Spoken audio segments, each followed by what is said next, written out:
It is New Year's Eve in Chicago. The wind off Lake Michigan cuts like a knife. I am standing on the stoop of our historic Gold Coast brownstone, recovering my balance after my father Richard physically shoved me out the door. My suitcase hits the snowbank next to me. "Get out before I call the cops," he screams. Inside, my brother Jordan is slow clapping, holding the vintage champagne I bought. I do not cry. I adjust my coat, smile coldly, and whisper gladly. 2 hours later, the street is flooded with police lights. They aren't here for me. They are here for the tenants. Stop scrolling. If your family threw you out into the snow on New Year's Eve, would you walk away forever? Or would you play the ace card you have been hiding for 3 years? Drop a comment and let me know where you are watching from, because I want to see how far this story travels. I am sitting in my car, parked 3 houses down from the brownstone. The engine is running, the heater battling the Chicago freeze, but my hands are cold. I am not looking at the house as a daughter who has just been evicted. I am looking at it as a forensic accountant looking at a crime scene. I open my laptop. The screen glows blue in the dark cab, illuminating the spreadsheet that has been my secret companion for 8 years. I call it the ledger of silence. Most people think financial abuse is loud. They think it looks like stolen credit cards or emptied savings accounts. But in my family, abuse was a transaction. It was a subscription fee I paid for the privilege of being tolerated. I scroll through the columns. Row 4, January 2017. $6,000 sent to my father Richard for property taxes he claimed were suffocating him. Row 12, August 2018. $40,000 wire transferred for my mother's emergency medical procedure. She told me it was a heart issue. 2 weeks later, she came home with a new chin and tighter eyelids. I never asked for the money back. I just logged it. Then there are the Jordan expenses. My brother, the artist, the entrepreneur, the visionary who could never quite see past his own reflection. Row 24. $15,000 for his failed coffee shop. Row 36. $22,000 for his legal fees after a bar fight he swore wasn't his fault. It goes on and on. 8 years of transfers. 96 months of direct deposits. Total value, $576,000. $500,000 invested in people who just threw my suitcase into a snowbank. You might wonder why a woman who hunts financial fraud for a living would let herself be defrauded by her own blood. It is a fair question. The answer isn't stupidity. It is conditioning. This is the trap of normalized cruelty. When you grow up in a house where affection is scarce, you learn to pay for it. You learn that your value is not intrinsic. It is utility. I did not pay them because I thought they loved me. I paid them because I thought the payments were the rent I owed for taking up space in their world. They trained me to believe that their cruelty was just the cost of doing business, and like a good auditor, I just kept balancing the books, hoping that if I paid enough, one day the account would settle. But tonight, looking at the warm yellow light spilling from the windows where they are drinking my champagne, I realize the account will never settle. There is no number high enough to buy their respect. They do not see me as a savior. They see me as a resource. And resources do not have feelings. They do not have boundaries. They just get used until they are empty. I look at the total at the bottom of the spreadsheet one last time. $576,000. It is not a gift. It is a loan they never intended to repay. But in my line of work, we have a saying, the numbers never lie, but liars always mess up the numbers. I close the laptop. The sadness is gone, replaced by the cold, hard clarity of an audit. It is time to collect. To understand why I am sitting in the cold watching my breath fog up the windshield, you have to understand what happened exactly 60 minutes ago inside that dining room. It wasn't a family dinner. It was a shakedown disguised as a celebration. The room was stiflingly hot. My mother, Lisa, likes to keep the thermostat at 75 degrees because the draft from the lake chills her bones, or so she claims. The air smelled of expensive roast beef and the heavy floral perfume she wears to mask the scent of gin. I was sitting there, cutting into a piece of meat that cost more than my first car payment, when my brother Jordan cleared his throat. He has this way of smiling that usually works on investors and Instagram followers. A mix of boyish charm and practiced confidence. But tonight he looked sweaty. I have a small situation, he said, refilling his glass with the Dom Perignon I had brought. I need a bridge loan. Just until the quarter closes. I stopped eating. In my family, a bridge loan means a donation. How much? I asked. $1.2 million, he said. He didn't even blink. The silence that followed was heavy. My father, Richard, didn't look surprised. He just kept chewing, staring at me with an expectancy that made my skin crawl. They had discussed this. This was the ambush. It is for legal fees, Jordan continued quickly. A misunderstanding with the franchise partners. They are freezing my assets. I just need you to liquidate your 401k and maybe take a small equity line. I will pay you back double in 6 months. He slid a manila envelope across the mahogany table. Most sisters would look at their brother's pleading eyes. I am a forensic accountant. I looked at the papers. I opened the folder and started reading. It took me less than 3 minutes to see the pattern. There were no franchise partners. There were no restaurants. There were just transfers between shell companies, payouts to early investors using money from new investors, and a massive deficit that was growing by the day. This isn't a legal misunderstanding, Jordan, I said, closing the folder. This is a Ponzi scheme. You are defrauding your friends. That is when the explosion happened. My father slammed his hand on the table, making the crystal jump. Richard stood up, his face turning a dangerous shade of purple. He didn't ask Jordan if it was true. He didn't ask if his son was a criminal. He looked at me with pure, unadulterated hatred. You're always so jealous, he spat. Your brother is a visionary. He takes risks. You just sit in your little office counting other people's money because you are too scared to build anything of your own. You're going to help him, Gabrielle. You are going to sign those papers tonight or you are no daughter of mine. I looked at them. My mother was studying her fingernails, pretending she wasn't hearing her husband demand I bankrupt myself to save her golden boy from prison. Jordan was smirking, knowing Daddy was fighting his battle. I realized then that they didn't care where the money came from. They didn't care about the fraud. They only cared that the tap was running dry. I am not giving you a dime, I said quietly. Richard pointed to the door. Then get out. Get out of my house and don't come back until you learn some loyalty. And that is how I ended up here watching the snow bury my suitcase. They think they have one because they still have the house. They think the walls around them belong to Richard's legacy. They have no idea that the very roof over their heads is just another line item in my ledger, and I am about to close the account. My phone vibrates against the center console like a trapped insect. I have been sitting here for 12 minutes, waiting for the police liaison. I called on the non-emergency line. In the silence of the car, the notifications sound like gunshots. My family thinks they have one. They think the silence from my end is the silence of a defeated daughter realizing she has lost her place in the kingdom. They have no idea it is the silence of a prosecutor preparing an opening statement. I pick up the phone. The screen is a cascade of delusion. First, there is a text from my mother, Lisa. It is not an apology. It is a masterclass in passive-aggressive manipulation. She writes, "You have ruined New Year's Eve. Your father is beside himself. Fix this before midnight or do not bother coming back. We are a family, Gabrielle, and families forgive, but they do not forget disrespect." I almost laugh. She talks about forgiveness like she is dispensing grace when she should be asking for amnesty. Then I open Instagram. My brother Jordan has been busy.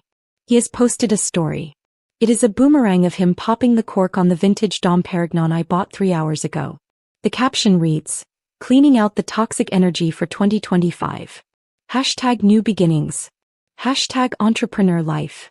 In the background, I can see my father laughing, his face flushed with the triumph of a man who thinks he has successfully bullied his banker into submission. They are celebrating my exile in the very house they believe protects them. But the real escalation comes from Richard. There is a voicemail. I press play and his voice fills the car, thick with scotch and entitlement. "Gabrielle," he says, "if you do not transfer those funds by tomorrow morning, I am calling your firm. I will tell the partners you are emotionally unstable. I will tell them you steal from family. Do not test me, girl. I made you and I can break you." I listened to it twice. A younger version of me would have been terrified. She would have heard the authority in his voice and crumbled. But the woman sitting in this car sees something else. I see the psychology behind the threat. It is what we call the illusion of power of the empty wallet. Richard screams and threatens because deep down he knows he is hollow. In our society, men like my father equate their worth with their ability to provide, to control, to own. But Richard lost that ability 3 years ago when he quietly went bankrupt. He lost his financial authority, so he had to double down on his patriarchal authority. He clings to the title of head of household with violent desperation because it is the only currency he has left. His aggression isn't strength. It is the panic of a king who knows his crown is made of paper. He needs me to be weak so he can feel strong. He needs me to be the child so he can pretend he is still the provider. I look up at the house one last time. They are dancing on a trapdoor. They believe the deed to that brownstone is their birthright, their shield against the world. They do not know that the shield belongs to Phoenix Holdings and Phoenix Holdings is sitting in a Honda Civic 3 doors down watching the clock. Then in the rearview mirror I see them. Blue lights turning the snowy street into a kaleidoscope of cold color. 2 patrol cars pull up silently behind me. It is time. I close my laptop, pick up the heavy black binder from the passenger seat and step out into the wind. The victory lap is over. I approach the 2 police officers standing by their cruisers. The older one, Sergeant Miller, looks at me with that weary expression law enforcement reserves for holiday domestic calls. He sees a woman standing in the snow on New Year's Eve and he expects tears. He expects a story about a fight over politics or a drunk uncle. He is prepared to tell me that this is a civil matter and they can't get involved. I do not give him the chance. I shift instantly into auditor mode. My posture straightens. My voice drops an octave, losing all traces of the daughter and becoming entirely the CEO. Officer, I say, extending my hand. I am Gabrielle. I place the call. Thank you for coming. Ma'am, he nods. We got a report of a disturbance? Look, if this is just a family dispute, we usually suggest everyone cool off for the night. This is not a family dispute, I say, cutting him off with surgical precision. This is a property dispute involving squatters who have violated the terms of their lease. I am requesting an escort to execute an immediate eviction for trespassing. I hand him the black binder. I call it the nuclear folder. It does not contain photos or memories. It contains the only thing that matters in the Gold Coast, a paper trail. He opens it, shining his flashlight on the first page. It is a deed of sale dated 3 years ago. You own this property? He asks, eyebrows raising. Through a shell company, I explain. Phoenix Holdings. I am the sole member. This is the secret I have kept locked in my chest for 36 months. 3 years ago, my father, the great real estate speculator, quietly went bankrupt. He leveraged the brownstone to cover bad bets in commercial zoning that never got approved. The bank foreclosed. It was going to be a public auction. The shame would have killed him. So I stepped in. I used my savings, money I earned finding hidden assets for divorce lawyers, and I bought the debt. I bought the house from the bank before the sign ever went up in the yard. I set up Phoenix Holdings so my father would never know his savior was the daughter he despised. I told them a private investor bought it and agreed to let them stay on as caretakers to maintain the historic value. Look at page 4, officer, I say, pointing to a highlighted paragraph. He flips the page. Lease agreement.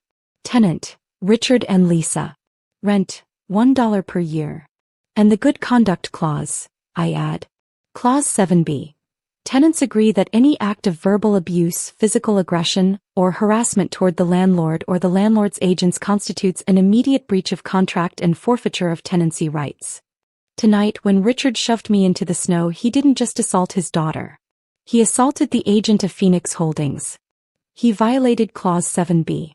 They think they own the place, the officer mutters, looking up at the house where the music is still thumping. They think a lot of things, I say coldly. They think they are royalty. But legally they are month-to-month tenants on an expired lease. And I am closing the building. The officer closes the binder.